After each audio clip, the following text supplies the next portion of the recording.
Donc les attitudes et caractéristiques de la marginalité, paranoïa et théorie du complot.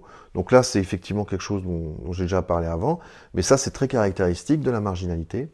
La peur irrationnelle de l'union.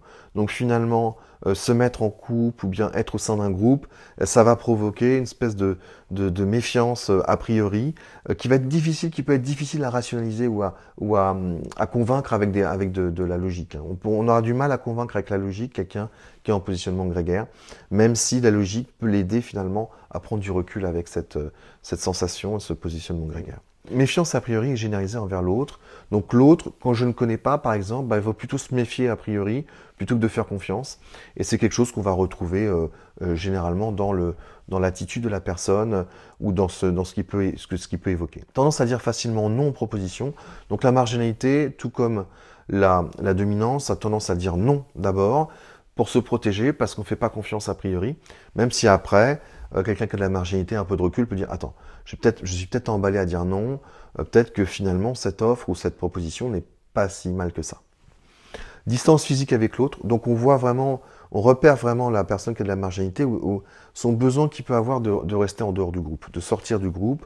Donc se tient à l'écart du groupe, cherche à se faire oublier, donc il y a aussi ce côté effectivement de chercher à se faire oublier.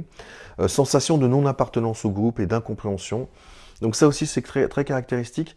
Finalement, on ne se comprend pas, on n'arrive pas à communiquer.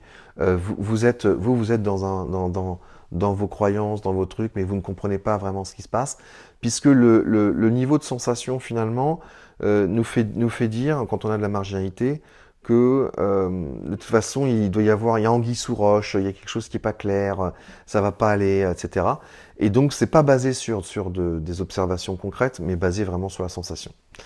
Évite les rassemblements, donc la personne qui a de la marginalité va plutôt éviter les rassemblements. Et violence défensive s'il se sent en danger. Donc effectivement après, quand on est un peu parano, vous savez on peut être dangereux parce que finalement, comme on se sent en danger, comme on pense que les autres nous agressent, on peut avoir des réactions finalement d'agresser l'agresseur présumé, alors que cette personne finalement ne vous a rien fait.